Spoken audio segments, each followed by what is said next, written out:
વડોદરાના રેસકોર્સ વિસ્તારમાં આવેલી એક પ્રતિષ્ઠિત જ્વેલરી શોરૂમમાં ફિલ્મી ઢબે ચોરી કરવાના પ્રયાસની ઘટના સામે આવી છે. એક ગ્રાહક બનીને આવેલી મહિલા ચોરી કરતા રંગે હાથ પકડાઈ ગઈ. હાઈ પ્રોફાઇલ દેખાતી આ મહિલા શોરૂમમાં પ્રવેશી અને સોના તેમજ ડાયમંડના દાગીના જોવાનું શરૂ કર્યું. દાગીના જોતી વખતે તે પોતાની મીઠી મીઠી વાતોમાં સ્ટાફને વ્યસ્ત રાખવાનો પ્રયાસ કરી રહી હતી. આ દરમિયાન સ્ટાફની નજર ચૂકવીને મહિલાએ એક કિંમતી ગોલ્ડ ડાયમંડની ઇયરિંગ્સ અને ફિંગર રિંગ પોતાના મોઢામાં છુપાવી દીધી. જોકે મહિલાની શંકાસ્પદ હિલચાલ પર શોરૂમના સ્ટાફની નજર પડી ગઈ હતી. સ્ટાફે તાત્કાલિક દાગીનાની ફરીથી ગણતરી કરી, જેમાં કેટલીક કિંમતી વસ્તુઓ ઓછી જોવા મળી.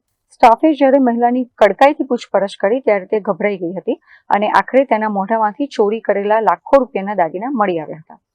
ચોરી પકડાઈ જતા જ મહિલા ત્યાંના સ્ટાફના પગે પડી ગઈ હતી અને માફી માંગવા લાગી હતી. ઘટનાની જાણ થતાં જ અકોટા પોલીસની ટીમ તાત્કાલિક જ્વેલરી શોરૂમ ખાતે પહોંચી ગઈ હતી અને મહિલાની અટકાયત કરીને તેને પોલીસ સ્ટેશન લઈ જવાઈ હતી.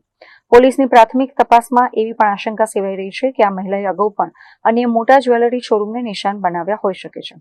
જોકે આ મામલે શોરૂમના સંચાલકોએ ઉદારતા દાખવીને મહિલા વિરુદ્ધ કોઈ સત્તાવાર પોલીસ ફરિયાદ નોંધાવી ન હતી, જેના કારણે પોલીસે આખરે મહિલાને છોડી મૂકી હતી. પણ સ્ટાફની આ સતર્કતાને કારણે લાખો રૂપિયાની ચોરીનો પ્રયાસ નિષ્ફળ બન્યો હતો.